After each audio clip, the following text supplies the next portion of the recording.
क्या आप खुल के सांस ले पा रहे हो मुंबई में? नहीं ना? तो चलिए हम सब मिलकर थैंक यू बोलते हैं खुद को, मुंबई गवर्नमेंट को और खास करके हमारे प्यारे बीएमसी को, क्योंकि आज हम सभी ने मिलकर वो कर दिखाया है जो लगभग नामुमकिन था। क्योंकि मुझे पूरा भरोसा था कि हमसे ये नहीं हो पाएगा, लेकिन देखिए हमने ये कर दिखाया। हमने मुंबई को मोस्ट पॉल्यूटेड सिटीज के लिस्ट में टॉप पर ला ही दिया। आज इस सिटी में हमारा सांस लेना भी मुश्किल हो गया है, और भले आज हम ये रियलाइज नहीं कर रहे हैं, लेकिन अगर ऐसा ही चलता रहा तो बदलते वक्त के साथ ह्यूमन लाइफ स्पैन और भी कम हो जाएगा।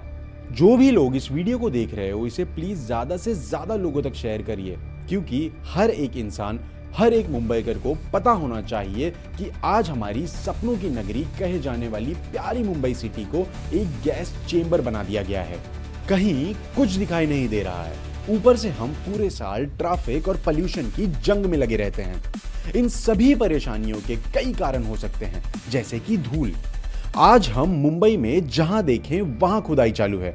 बिना मास्क के तो चलना शायद मुश्किल ही है। घर से निकलना, सांस लेना और भी मुश्किल हो रहा है। और तो और इन सभी जगहों पे फैलाया हुआ कचरा भी हटाया नहीं जाता है।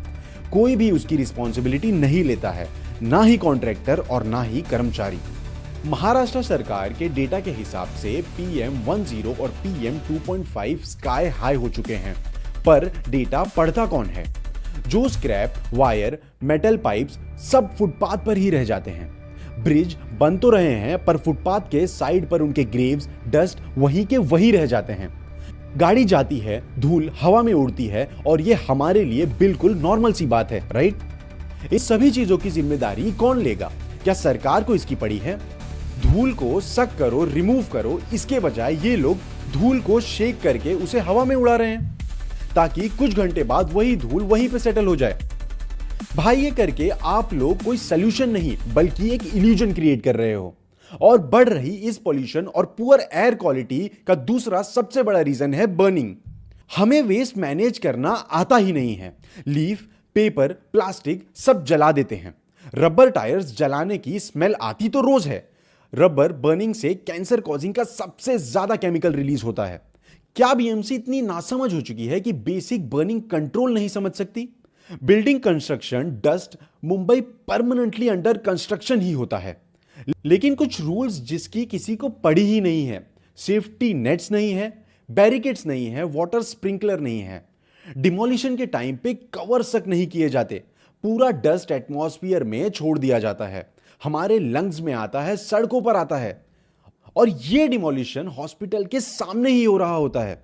जरा सोचो, जहां पेशेंट रिकवर कर रहा है वहीं पे डस्ट का स्ट्रोम चल रहा है। बीएमसी ने खुद बोला था कि अगर AQI 200 से ऊपर क्रॉस करता है तो कंस्ट्रक्शन को रोक दिया जाएगा।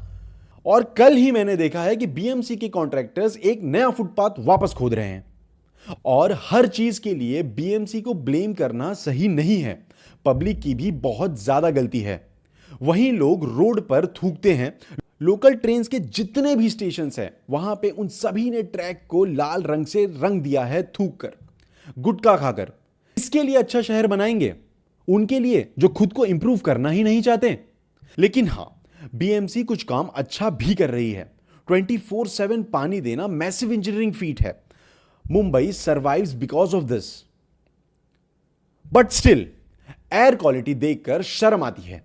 ये सब मैन मेड प्रॉब्लम्स हैं। डस्ट का सोर्स भी हम हैं, डस्ट हवा में उड़ता भी हमारी वजह से है, रूल्स ब्रेक करने वाले भी हम हैं, सफाई भी नहीं होती और पनिशमेंट भी नहीं मिलती। जब तक रूल ब्रेकर्स को पनिशमेंट नहीं मिलेगी, तब तक सफर वही करेंगे जो लोग रूल्स फॉलो करते हैं। आखिर कब तक हम मुंबई को मारते रहेंगे?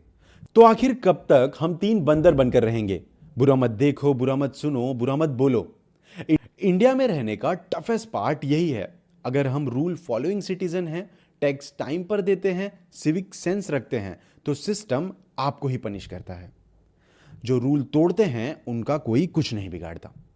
मुंबई को मत मारो, please stop killing this city. Problems man made हैं, सॉल्यूशंस भी मैन मेड ही होंगे, और सॉल्यूशन उन्हीं लोगों से शुरू होता है जिन्हें हमने इलेक्ट किया है। इसीलिए फिगर आउट करो कि आपके एरिया का लीडर कौन है जो इस इशू पर एक्शन ले सके। हम सभी को मिलकर इसका सलूशन निकालना होगा। अगर आपके पास कोई सलूशन है तो प्लीज कमेंट में मुझे बताइए। तभी मुंबई इंप्रूव होगा, तभी मुंबई एक ब्यूटीफुल सिटी बनेगा। जिस शहर ने हम सभी को इतना कुछ दिया, अब हमारी बारी है कि हम इसे साफ सुथरा रखकर इसे रहने के लायक बनाएं। हम सभी का एक छोटा सा कदम एक बहुत बड़ा बदलाव ला सकता है।